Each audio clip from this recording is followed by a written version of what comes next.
Hello दोस्तों, मंजिल Gurukul YouTube channel में आपका स्वागत है। आज का जो टॉपिक है वो बहुत ही महत्वपूर्ण टॉपिक है और वो टॉपिक है बेरोजगारी भत्ता। बेरोजगारी भत्ता छत्तीसगढ़ के सभी युवाओं को, जो पढ़े लिखे युवा हैं, उन सबको मिलने वाला है। तो ये सबके लिए बहुत ही महत्वपूर्ण है और सभी लोग इसको भरिए ताकि अधिक से अधिक लोगों को बेरोजगारी भत्ता का और शासन की योजनाओं का लाभ मिल सके।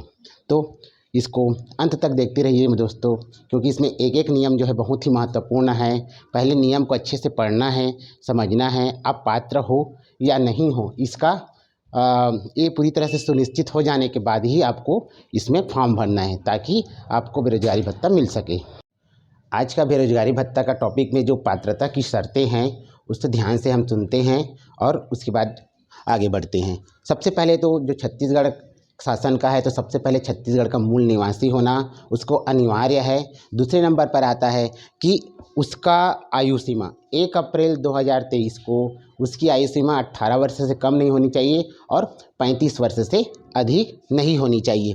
तीसरी शर्त आती है कि कम से कम वो 12वीं उत्तीर्ण हो। अधिक योग्यता वाले भी भर सकते हैं, लेकिन न्यूनतम वो क्या हो, 1 अप्रैल 2003 के अंतर्गत 2023 के अंतर्गत वो 12वीं उत्तीर्ण अवश्य हो। चौथा इसमें बोला जाता है कि आवेदक के पास, जो आवेदन करता है, उसके पास आय का कोई स्रोत ना हो और उसके परिवार की जो वार्षिक आय है 2.5 लाख 2,50,000 से अधिक ना हो। परिवार में मतलब अपना पति पत्नी और बच्चे, ये तीनों आ जाते हैं। तो उनके परिवार की जो वार्षिक आय है वो 2,50,000 से अधिक ना हो। चौथा है, यह बेरोजगारी भत्ता में सबसे जो महत्वपूर्ण वो है कि आपका जिला रोजगार कार्यालय में पंजीयन अनिवार्य रूप से हो। और ये पंजीयन कब से हो, 1 अप्रैल 2023 से पूर्व आपको 2 वर्ष पूर्व पंजीयन होना अनिवार्य है। तो ये सबसे ज़्यादा ज़रूरी है, तो इसको आप अच्छे से ध्यान रख लीजिए कि आपका रोजगार कार्यालय पंजीयन, आपके जिला रोजगार कार्यालय पंजीयन में 1 अप्रैल 2023 के पूर्व 2 वर्ष पूर्व आपका पंजीयन है या नहीं है, क्योंकि बहुत से फॉर्म जो है इसी नियम पर जो है वो रिजेक्ट होंगे। तो आप इसको सुनिश्चित कर लीजिए। बेरोजगारी भत्ता जो है न्यूनतम 1 साल के लिए दिया जाएगा और अधिकतम उसको 2 साल के लिए दिया जाएगा। तो इस प्रकार बेरोजगारी भत्ता भरने के लिए जो पात्रता की शर्तें हैं वो इस प्रकार से है, जिसको आपने बताया, ध्यान रखिएगा। आपका जिला एवं रोजगार स्वरोजगार मार्गदर्शन केंद्र में पंजीयन 2 वर्ष पुराना होना चाहिए, वित्तीय वर्ष के पहले, 1 अप्रैल 2023 के पहले। अब पात्रता की शर्तें के बाद आते हैं हम अपात्रता की शर्तें। कौन कौन ऐसे हैं जो अगर आवेदन भी करते हैं तो भी उसके फॉर्म को रिजेक्ट कर दिया जाएगा। पहले नंबर पर आता है, सबसे पहले तो एक परिवार से यदि 2 व्यक्तियों ने फॉर्म भरा है और दोनों व्यक्तियों का सिलेक्शन नाम में लिस्ट आ जाता है, तो उसमें केवल एक व्यक्ति को ही बेरोजगारी भत्ता दिया जाएगा। दूसरे व्यक्ति का जो फॉर्म है सिलेक्शन लिस्ट में नाम आने के बावजूद भी उसको रिजेक्ट कर दिया जाएगा।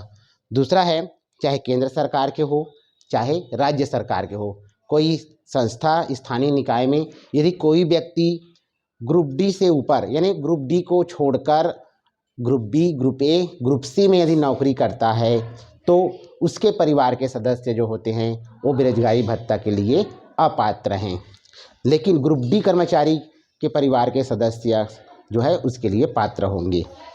तीसरा, यदि किसी व्यक्ति ने पूर्व में रोजगार मार्गदर्शन केंद्र में पंजीकृत करा लिया है और उनको रोजगार मार्गदर्शन केंद्र, जिला रोजगार मार्गदर्शन केंद्र से कोई नौकरी के लिए ऑफर आया है और ऐसे व्यक्ति ने उस ऑफर को ठुकरा दिया है, तो ऐसे व्यक्ति को बेरोजगार नहीं माना जाएगा, क्योंकि उसको ऑलरेडी उसको ऑफर दिया गया था और ऐसे व्यक्तियों का जो फॉर्म है वो रिजेक्ट कर दिया जाएगा, उन्हें बेरोजगारी भत्ता के लिए पात्र नहीं समझा जाएगा। चौथा है, इसमें जिस परिवार ने पिछले वर्ष जो है इनकम टैक्स पे किया है। अब इनकम टैक्स पे किया है, इसका मतलब है कि उसकी परिवार की जो है वार्षिक आय जो है 2.5 लाख से अधिक है और इसी वजह से उसके परिवार के सदस्यों को यदि उसका सिलेक्शन लिस्ट में, बेरोजगारी भत्ता के लिस्ट में नाम आता है तो भी उसको हटा दिया जाएगा, उसका अपात्र घोषित कर दिया जाएगा। जैसा कि मैंने बताया कि बेरोजगारी भत्ता के लिए अपात्र कौन कौन से होंगे। चौथा नियम मैंने बता दिया। चौथा के बाद हम आते हैं 5वां नियम में। ऐसे परिवार जिसके यहाँ पेंशन भोगी हो और 10,000 से अधिक का पेंशन प्राप्त करता हो, ऐसे परिवार के सदस्यों को भी बेरोजगारी भत्ता के लिए अपात्र माना जाएगा। 6वां नंबर पे आता है पूर्व और वर्तमान। जैसे पूर्व मंत्री हो या वर्तमान मंत्री हो, पूर्व सांसद हो या वर्तमान सांसद हो, पूर्व राज्य मंत्री हो या फिर विधानसभा का सदस्य हो पूर्व या वर्तमान में।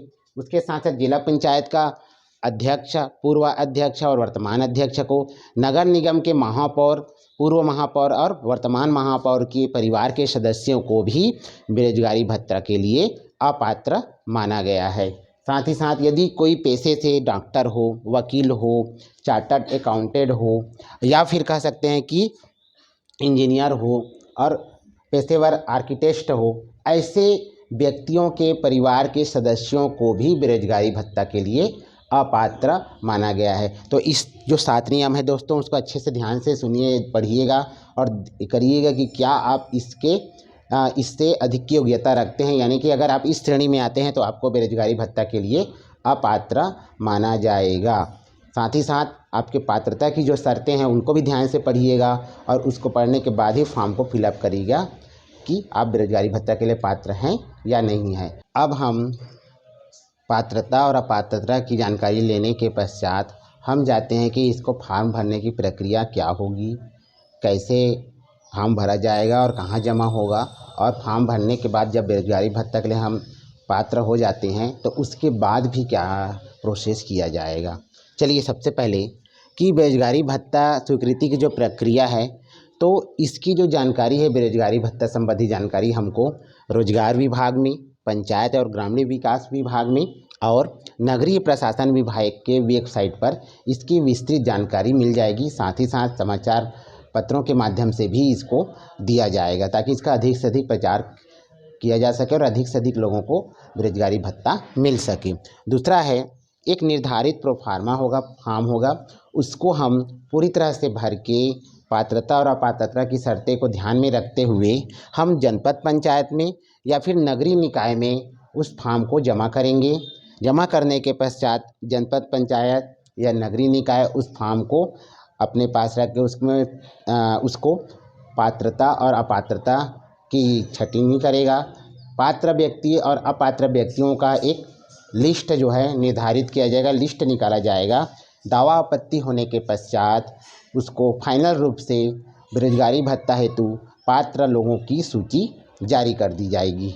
तो इस प्रकार से जो है, जो व्यक्ति बेरोजगारी भत्ता के लिए पात्र होगा उसे उसकी पूरी जानकारी, बैंक खाता आदि का डिटेल दिया जाएगा और बेरोजगारी भत्ता की जो राशि है वो सीधे उसके अकाउंट में भेजा जाएगा। यदि कोई व्यक्ति बेरोजगारी भत्ता प्राप्त कर रहा है तो 6 माह पर जो नगरीय निकाय है, जनपद कार्यालय है, वो 6 माह पर बेरोजगारी भत्ता का जो पात्र लिस्ट है फिर से उसको क्या किया जाएगा, निरीक्षण किया जाएगा ताकि कोई व्यक्ति जो है बेरोजगारी भत्ता जो पा रहा है वो अपात्र तो नहीं है। साथ ही साथ यदि कोई व्यक्ति जो बेरोजगारी भत्ता पा रहा है और यदि बेरोजगारी भत्ता पाने के दौरान उसकी नौकरी लग जाती है, कहीं पर उसको नौकरी मिल जाता है, तो ये उस व्यक्ति की जिम्मेदारी होगी कि वो अपनी नौकरी लगने की जो जानकारी है वो संबंधित चाहे जनपद पंचायत हो या फिर नगरीय निकाय है उसको जानकारी देवे, ताकि आपकी जानकारी के बाद फिर आपकी जगह के नाम को हटाकर किसी दूसरे व्यक्ति को बेरोजगारी भत्ता के लिए पात्र घोषित किया जाए और उसके साथ साथ ही आपकी जानकारी देने के साथ साथ ही फिर आपके बेरोजगारी भत्ता की राशि को फिर बंद कर दी जाएगी। बेरोजगारी भत्ता प्राप्त करने वाले व्यक्तियों को कौशल विकास प्रशिक्षण के लिए ऑफर दिया जाएगा, जिससे उनको प्रशिक्षण दिया जा सके। यदि कोई भी बेरोजगारी भत्ता प्राप्त करता हुआ व्यक्ति कौशल विकास प्रशिक्षण के जो ऑफ़र को इनकार करता है या उसमें शामिल नहीं होता है, उस ऑफ़र को ठुकरा देता है, तो उस व्यक्ति की बेरोजगारी भत्ता की राशि को बंद कर दिया जाएगा, उसे बेरोजगारी भत्ता के लिए अपात्र कर दिया जाएगा। तो ध्यान रखिएगा दोस्तों कि हमको फॉर्म जो भरना है जनपद पंचायत नगरीय निकाय में भरना है, उसके पश्चात छटनी होगा, पात्र व्यक्तियों को बेरोजगारी भत्ता मिलेगा, साथ ही साथ 6 माह में उसका फिर से निरीक्षण भी होगा। जो भी व्यक्ति बेरोजगारी भत्ता प्राप्त करते, अगर नौकरी प्राप्त करता है तो उसकी जिम्मेदारी होगी कि वो जानकारी दे, ताकि उसके नीचे लिस्ट में जो नाम है उसको बेरोजगारी भत्ता दिया जा सके। साथ ही साथ कौशल प्रशिक्षण जो आपको ऑफर दिया जाएगा उसमें आपको जाना अनिवार्य है, अन्यथा आपको बेरोजगारी भत्ता से हाथ धोना पड़ सकता है। तो ये वीडियो कैसा लगा दोस्तों आपको, ये ज़रूर बताइएगा। साथ ही साथ इस वीडियो को शुरू से लेकर आखिरी तक अच्छे से देखिएगा, क्योंकि इसमें एक एक नियम बहुत ही महत्वपूर्ण है। और प्रत्येक व्यक्तियों को, छत्तीसगढ़ के प्रत्येक व्यक्तियों को प्रत्येक ग्रुप में इस वीडियो को शेयर कीजिए, ताकि अधिक से अधिक लोगों को बेरोजगारी भत्ता का लाभ मिल सके। मंजिल गुरुकुल यूट्यूब चैनल आप में आपका स्वागत है।